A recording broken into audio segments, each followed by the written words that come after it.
Bonjour à tous et bienvenue. On se retrouve sur le plateau du centre d'essai au feu du CERIM. On est au salon de la construction Batimat.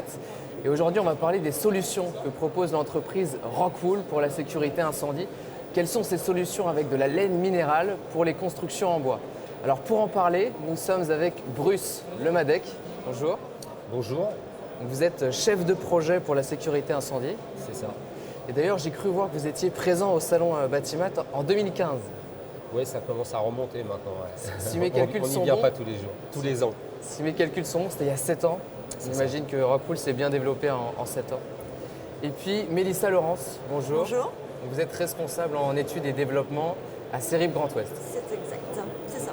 Alors déjà Bruce, est-ce que vous pouvez nous expliquer qu'est-ce que c'est Rockwool? Oui, alors en quelques mots, Rockwool, c'est le leader mondial de la laine de roche. Donc production, on est présent dans 51 pays différents. Ouais, Donc, on peut le voir après sur la carte du monde.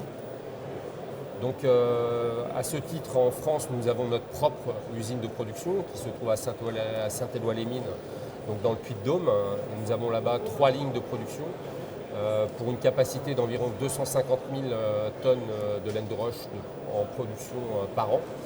Donc voilà, après Rockwool aussi dans sa démarche, là vous avez quelques exemples, par exemple de chantiers que nous avons pu réaliser, notamment le Philharmonie sur Paris.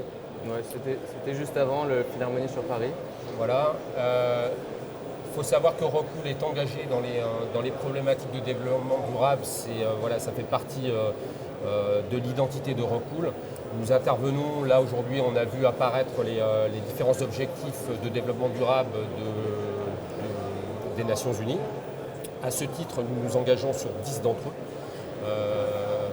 De par le fait que nous avons un produit que nous estimons être apte à répondre à ces objectifs, et aussi parce que, comme je le disais, nous avons toujours été engagés sur cette logique de par notre matériau, qui est vraiment une source de motivation pour agir pour un avenir meilleur et plus durable. Quels sont justement, pour nous expliquer un petit peu en quoi ça consiste, c'est, disons, construire un avenir résistant au climat de la part des États-Unis, en quoi ça consiste exactement? Alors vous voyez que sur la droite, par exemple, nous avons 5 entités au niveau du groupe Rockwool. Par exemple, Rockwool même, donc c'est les produits d'isolation. Là, on va agir sur l'efficience énergétique des bâtiments, par l'isolation, une meilleure isolation des bâtiments, et donc limiter les apports en énergie. On a d'autres exemples, vous voyez, par exemple Grodan chez nous aussi, là on va travailler sur l'horticulture, c'est-à-dire qu'on est sur un procédé inversé par rapport à l'isolation, c'est-à-dire que pour Grodan, le but ça va être de conserver l'eau de pluie par exemple, et de pouvoir effectivement alimenter toute l'horticulture pour faire pousser des plantes de tomates et autres. Donc on est capable d'agir à ce niveau-là aussi. Rockpanel, ça va être notre division bardage, où là on va apporter de l'esthétique. L'esthétique fait aussi partie de la durabilité. On a besoin de bâtiments modernes, beaux. Voilà, tout ça, ça va dans ce sens. Lapinus va nous aider. Alors là, on est sur des solutions un peu plus complexes dans l'approche. On est capable de toucher à tout. Par exemple, en acoustique, où on va mettre des murs anti-bruit sur le périphérique à Paris, par exemple. Voilà, on est capable d'agir aussi là-dessus.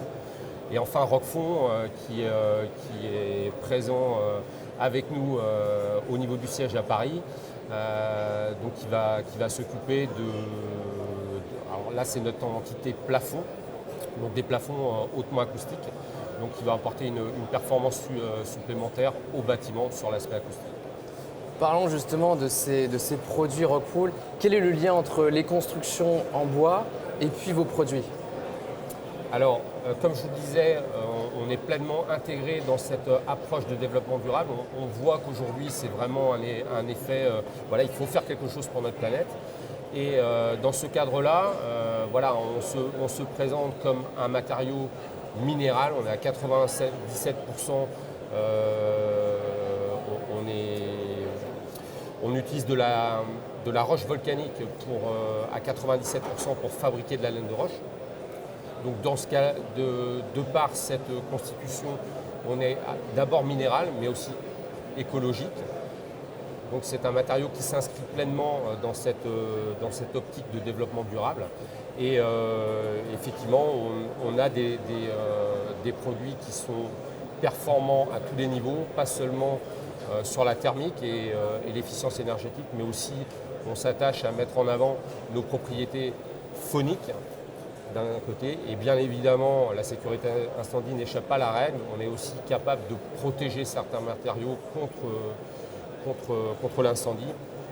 On sait que dans le développement durable, il y a le mot durable, et comme je le souligne suffisamment souvent, une durabilité en sécurité incendie, il faut avant tout éviter la probabilité de l'occurrence du feu, ou tout du moins de son développement, et c'est là qu'on est capable d'agir par rapport à des matériaux qui potentiellement pourraient être combustibles. La question qu'on peut se poser, c'est ok, ça assure la sécurité incendie, comment la roche volcanique, cette laine de roche permet d'assurer la sécurité incendie? Alors, première chose, effectivement, quand on rentre dans le sujet de la sécurité incendie et de la performance des matériaux sur la sécurité incendie, on a deux sujets importants qui sont d'un côté la réaction au feu, et de ce côté-là, la laine de roche se positionne comme étant incombustible, donc elle est sous Euroclass A1 aujourd'hui. Et le deuxième paramètre, c'est le paramètre de résistance au feu, sur lequel on travaille justement avec le CERIV. Et là, effectivement, c'est une propriété qui est différente de la réaction au feu. Et là, le principe, c'est d'avoir un matériau effectivement résistant à très haute température. Aujourd'hui, vous voyez, la roche volcanique en elle-même, déjà, elle est résistante à haute température. Et la laine de roche est aussi résistante à haute température. Elle est capable de résister à des températures supérieures à 1000 degrés, ce qui fait la différence par rapport à beaucoup d'autres matériaux qui n'ont pas la capacité de résister à telle température. Il faut savoir que quand Mélissa en parlera mieux que moi, rentrera dans le détail de l'essai de résistance et savoir à quelle température on monte. On monte à haute température très très vite en résistance au feu. Donc ne serait-ce que pour avoir une performance de 30 minutes en résistance au feu, il faut déjà avoir un matériau qui soit résistant à haute température. On peut imaginer que ça peut prendre du temps pour que ces solutions elles soient mises en place. Comment elles ont été validées d'ailleurs? Alors effectivement, on a des réflexions sur différents sujets au sein du groupe Rockwool. La sécurité incendie, bien évidemment, en fait partie. Ça a toujours été une ligne de conduite chez Rockwool au niveau groupe. Et donc là-dessus, on va travailler sur différents sujets. Alors ça dépend effectivement aussi de ce on veut mettre en avant au niveau de nos solutions. Aujourd'hui, très clairement, effectivement, on essaye de travailler, et puis la longue campagne d'essai qu'on a réalisée avec le CERIB, elle est orientée effectivement sur la construction. Mélissa, justement, est-ce que vous pouvez nous en dire plus sur cette collaboration avec Rockwool? C'est une collaboration de longue date, de quelques années. On a réalisé un certain nombre d'essais. Et là, dans le cadre du sujet qui nous intéresse aujourd'hui, donc la laine de roche associée au bois, on a mené toute une campagne d'essais, des essais d'orientation pour commencer, où on a testé différentes solutions de mise en œuvre, différentes fixations, si je me trompe pas, par exemple.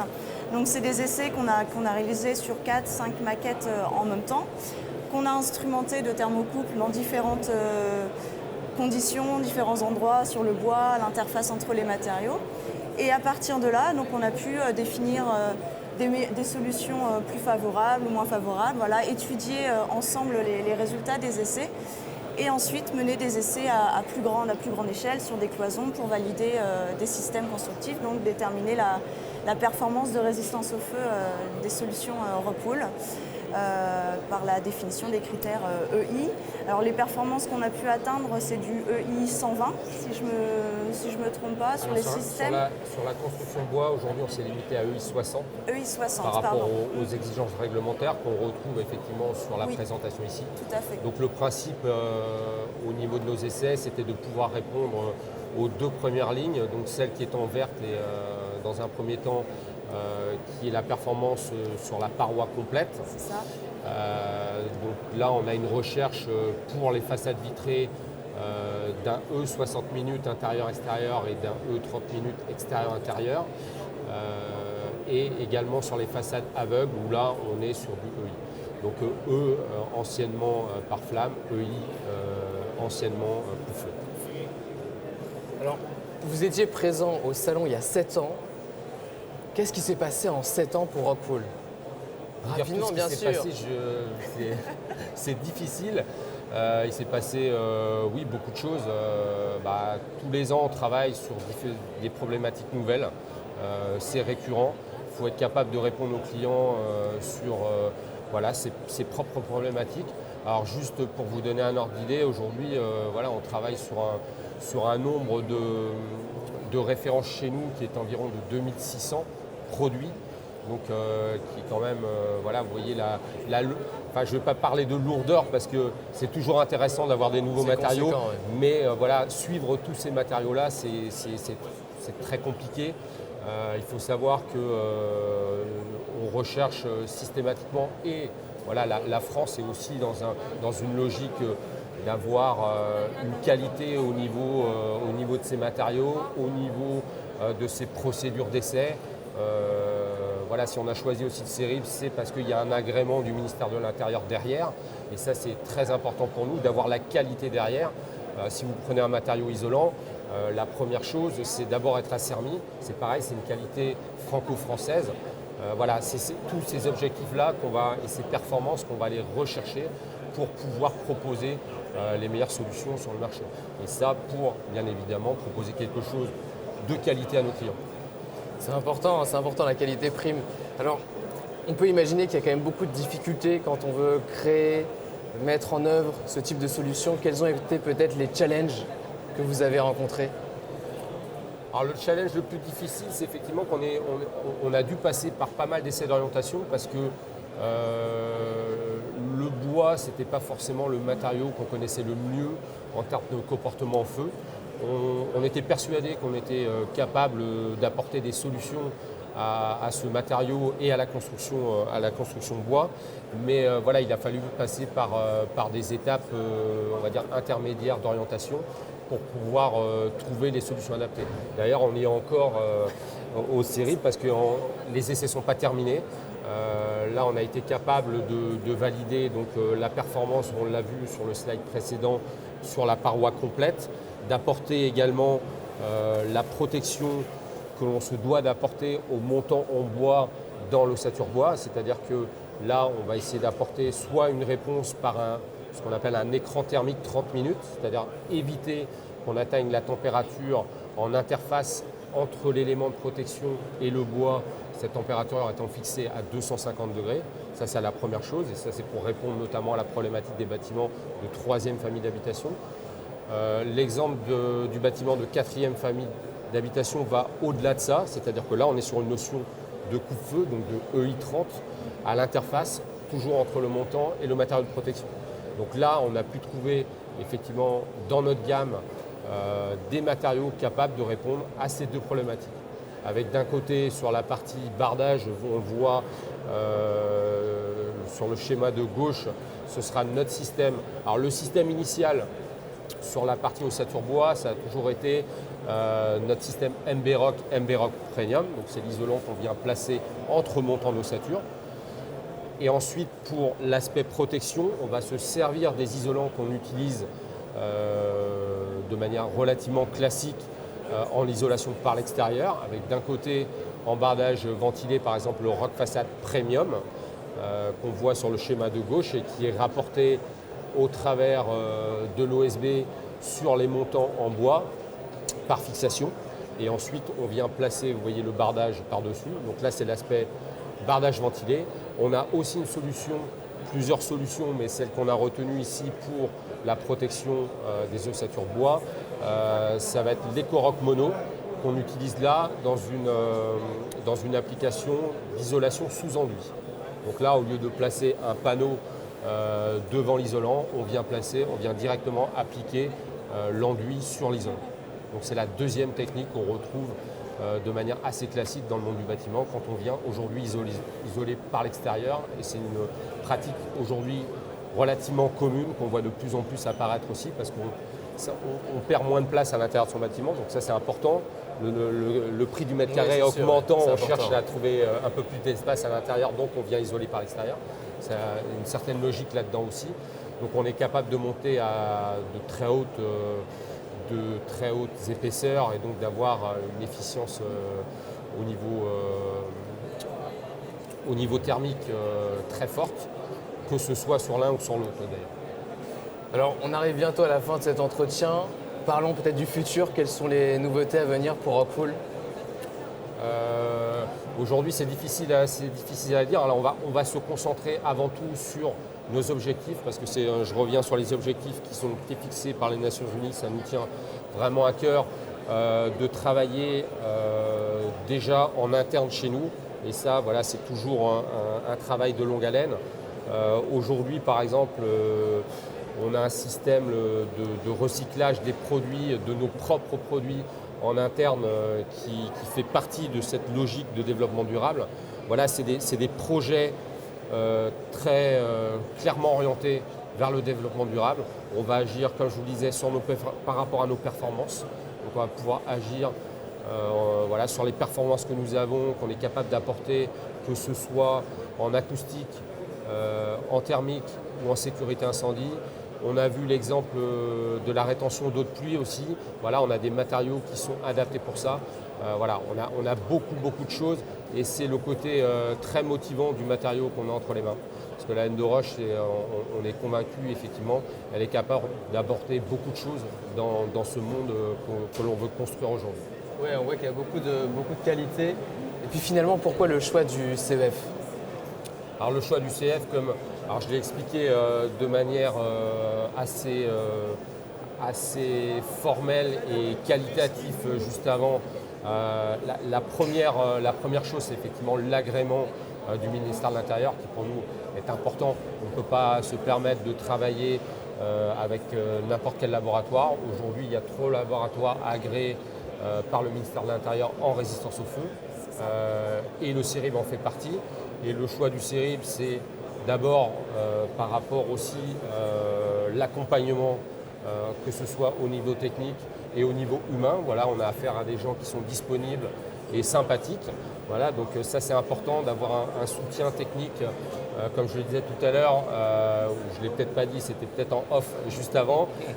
On travaille souvent sur des essais dans une démarche où on cherche à valider un ensemble, mais qui n'est pas forcément en cohérence avec ce qu'on va trouver sur le terrain.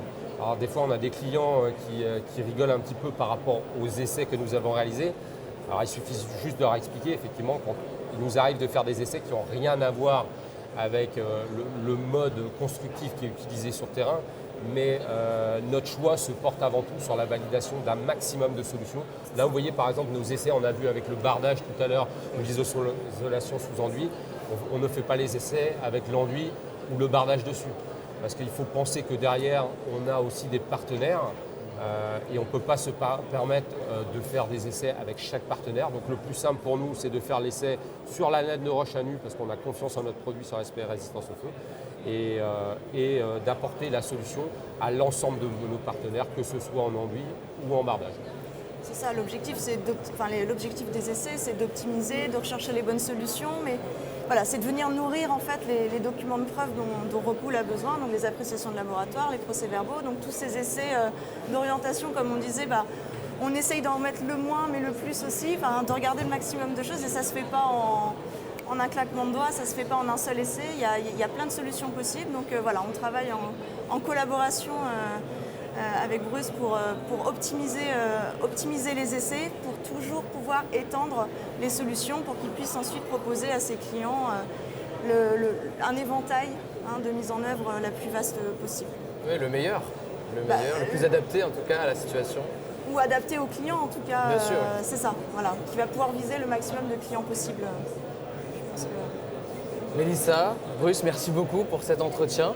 Vous l'avez vu, ces solutions de la part de l'entreprise Rockwool à base de laine de roche. ce sont des solutions très intéressantes pour la sécurité incendie. Merci. Merci. Très Au revoir. intéressant. Merci.